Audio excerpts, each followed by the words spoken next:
How do you fight back when the people stealing from you wear polo shirts, carry clipboards, and call it community? That was the question I didn't know I'd be asking until a man I'd never met showed up on my porch and told me I owed him $150,000. He wasn't a banker. He wasn't a cop. He was the president of the local HOA. And he said my ranch, my uncle's land, belonged to them now. What he didn't know was that I wasn't the kind of man who backs down. I had just poured myself a cup of black coffee. Tuesday morning. Sun high, birds chirping. You know, one of those mornings that almost dares you to feel peaceful. Then came the knock.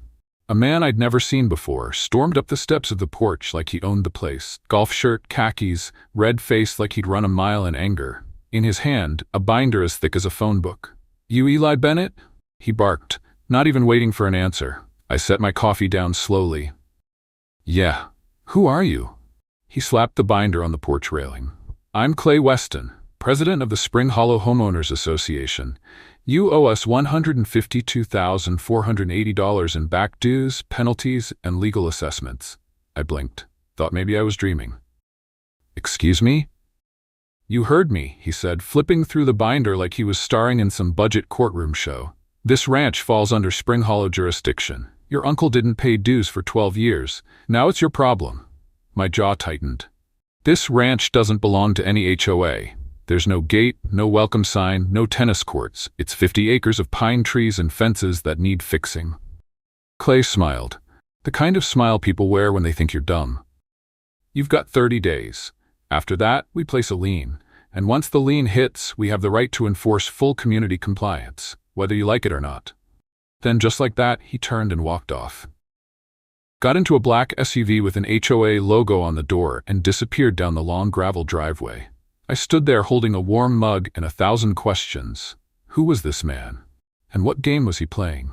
Just 3 days before, I'd driven up from Houston with nothing but a U-Haul, my old dog Bear, and a half-baked dream of starting fresh.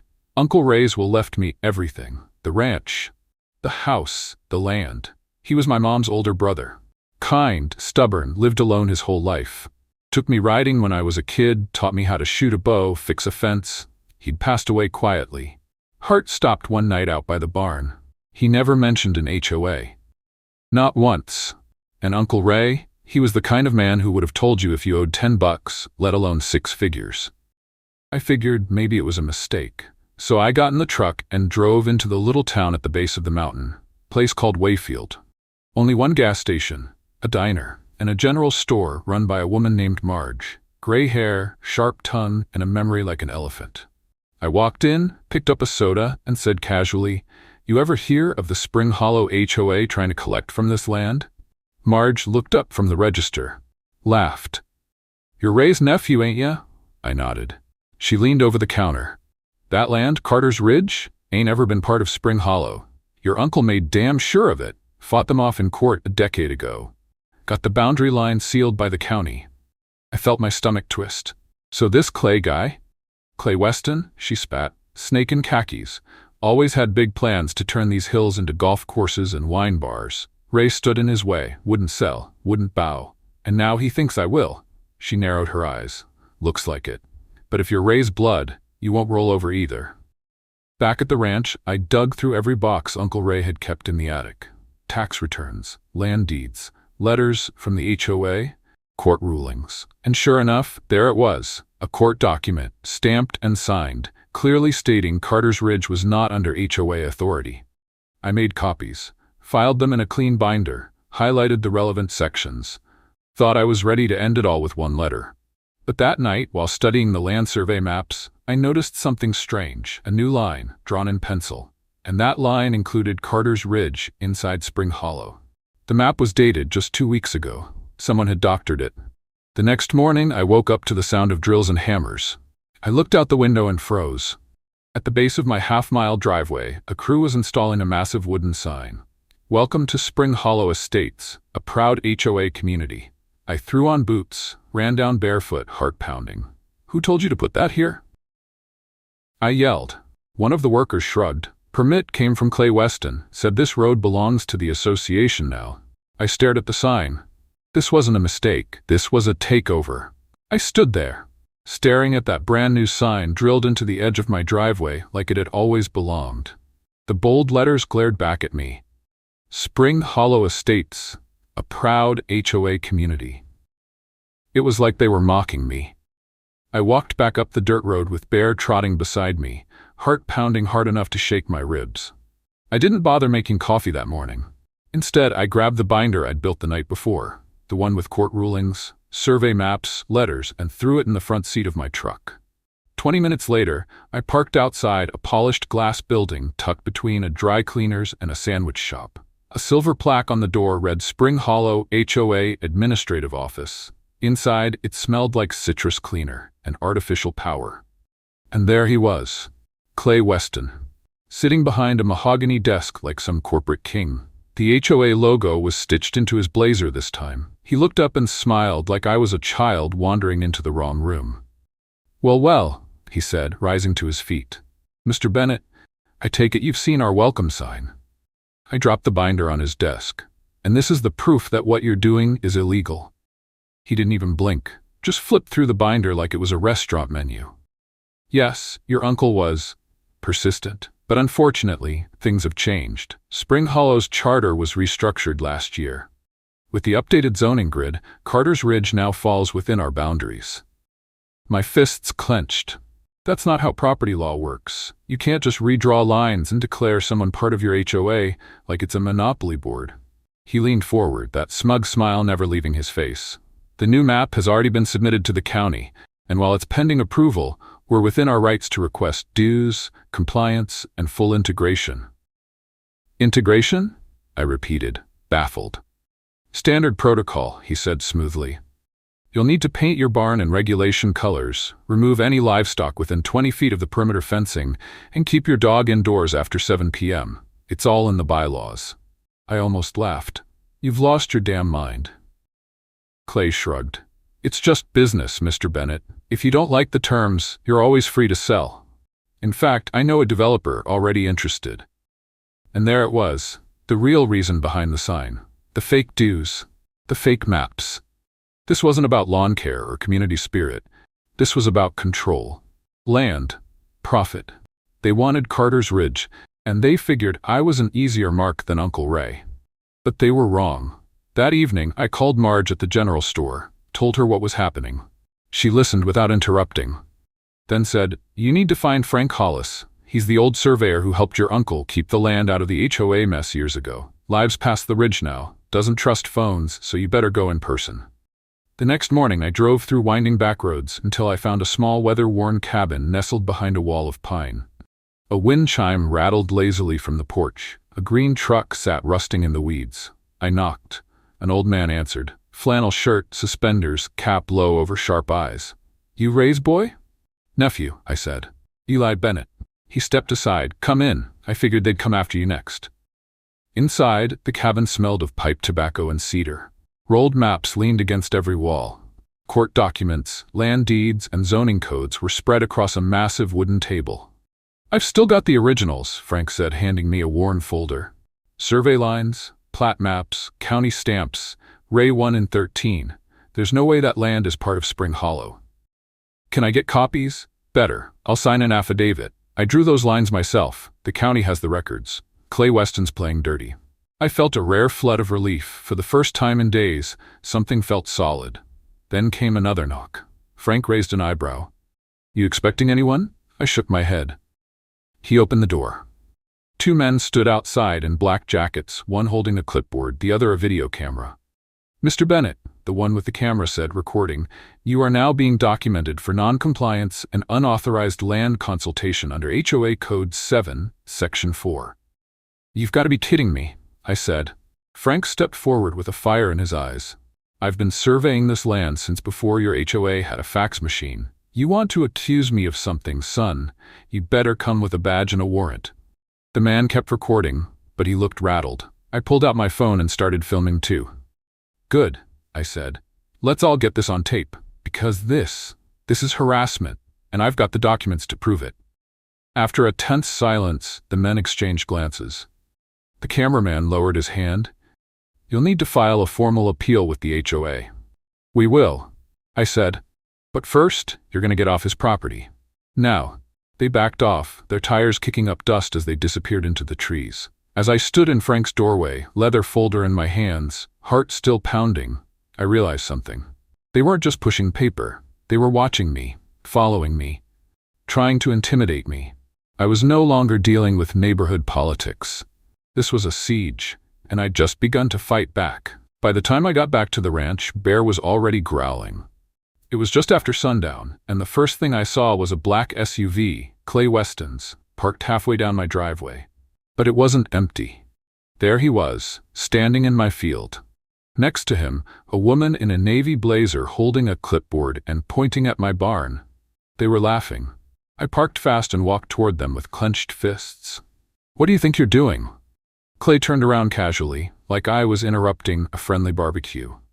"Mr. Bennett," he said smoothly, "didn't expect you back so soon. We're just evaluating the property, in case you decide to sell." My voice dropped low. "This land isn't for sale." The woman blinked. "It's not listed?" "No, and he's trespassing." Clay smiled without humor. "Eli, let's not make this difficult. A lien is coming whether you like it or not. Once it hits, you'll be forced to sell. I'm just getting ahead of the process." I stepped forward, Bear barking now behind me. "Get off my land." The agent looked shaken. She backed away toward the SUV. Clay stayed a moment longer, still smirking, then finally turned and followed her. The tires spat gravel as they sped down the driveway and disappeared into the dark. That night, I sat at the kitchen table, surrounded by folders, maps, coffee cups, and a growing sense of war. I'd come here to honor my uncle's memory. Now I was trying to protect it from being erased. Then came the next strike. Just past midnight, I heard an engine rumbling outside. I grabbed a flashlight in one hand and my grandfather's old hunting rifle in the other. Tire tracks led around the barn and nailed to the front gate. A letter. Final notice: failure to comply will result in lien placement and asset seizure. No envelope, no stamp. Someone had driven onto my land just to leave a threat. That night, I barely slept. I paced Uncle Ray's old study like a caged animal. I flipped through every page of the old court ruling, cross-referenced survey maps, and reread Frank's affidavit again and again, looking for anything I'd missed. Then I remembered something. My old college roommate, Damon Wells, property attorney in Denver. We hadn't talked in years. But that night, I sent him a message. "I need help. Now." He showed up the next afternoon in a navy suit and sunglasses, stepping out of a dusty rental car like a man on a mission. "This," he said, flipping through the binder as we sat in my living room, "is the kind of case law students write fantasies about." Together we reviewed everything. The forged maps, the court ruling, Frank's sworn statement, and even the new footage of the HOA enforcers filming me and trying to intimidate Frank. Damon leaned back. "We'll file an injunction, a restraining order, and a cease and desist against the HOA. They have no legal claim here." I finally felt like I had a fighting chance. But the next morning, the war turned real. My phone buzzed at 7:15 a.m. It was Marge from the general store. Her voice shook. "Eli, they're coming. Bulldozer, headed straight for your land. They just passed through town." I dropped the phone. "Damon," I shouted, "we've got a problem." We jumped in his car and tore down the mountain road, past switchbacks and pine trees until Carter's Ridge came into view. And that's when I saw it. A massive yellow bulldozer crawling across my pasture, headed straight for the barn. I jumped out of the car and ran screaming, "Stop! Shut it down!" The driver didn't hear me, or pretended not to. The engine roared louder, and then, crack! The blade hit the corner of the barn. Wood splintered like dry bones. The barn, my uncle's barn, collapsed inward, support beams snapping like matchsticks. I dropped to my knees. Pieces of the hayloft where I used to play, the old cedar planks Ray cut by hand, the weather vane we fixed together, gone in seconds under steel treads. Bear barked wildly beside me, his leash tight in my hand. Damon ran up yelling, "Shut it down! You're trespassing!" The driver finally killed the engine and climbed down, hands raised. "I swear, I thought this was authorized. The HOA gave me a permit, said they had approval." Damon grabbed the paper the driver handed over. "This permit's fake. The code isn't even in the county registry." 20 minutes later, Sheriff Kendra Miles pulled into the driveway, boots crunching over gravel and sawdust. She took one look at the wreckage and shook her head slowly. "You really poked the bear?" Huh, Bennett? Yeah, I muttered, and now the bear's tearing everything down. Damon handed her the forged permit. This was their authorization. She glanced at it, then at the bulldozer, then at me. You pressing charges? You bet I am, she nodded. File a formal complaint at the county office. But as far as I'm concerned, this is criminal trespass and destruction of private property. Later that night, I sat by the remains of the barn. Smoke from a small fire curled into the clear Colorado sky. Bear curled beside me. Damon reviewed legal drafts by flashlight. I didn't feel victorious. I felt violated. And somewhere deep down, a part of me understood something I hadn't before. This wasn't about some HOA. This was about a system built to wear people down, to bully them into silence, to outlast them with forms, fines, and fabricated authority. But Clay Weston underestimated something. I wasn't alone anymore, and I wasn't going anywhere. The morning after the barn collapsed, I was still sweeping broken wood when a patrol truck pulled into the driveway. Sheriff Kendra Miles stepped out, looking serious. Behind her, a black tow truck. "Eli," she said quietly, "I'm under court order to impound your truck." I stared at her, stunned. "What?" "Emergency seizure," she explained, clearly frustrated. "Filed by the Spring Hollow HOA, citing unpaid community fees. It's shady, but the judge who signed it, old golf buddy of Clay Weston." My fists clenched. "So now they're taking my truck? Until we can prove it's all fake," she said. "It's legal, for now." I watched as a deputy hooked up my only working vehicle, the truck I'd used to haul hay, drive to town, meet with surveyors. Bear whined beside me. This wasn't just about pressure anymore. This was personal. This was punishment. Damon got on the phone immediately, calling in every favor he had. "We've got a hearing tomorrow morning." He told me. "We're going to court. Full motion to invalidate the lien, reverse the asset seizure, and freeze the HOA's activity on your land." I nodded slowly, jaw tight. "What do we do until then?" He looked me in the eye. "We prepare." Over the next 24 hours it rained paper. I got 5 new violation notices in my mailbox. One fined me $100 for unauthorized fencing. Another accused me of wildlife mismanagement, because a deer had wandered across my field. The most absurd? A notice stating that Bear didn't have an approved neighborhood pet collar. Damon slammed his fist on the kitchen table. "This is a paper war, Eli. They're trying to bury you, break you." But I didn't break. I doubled down.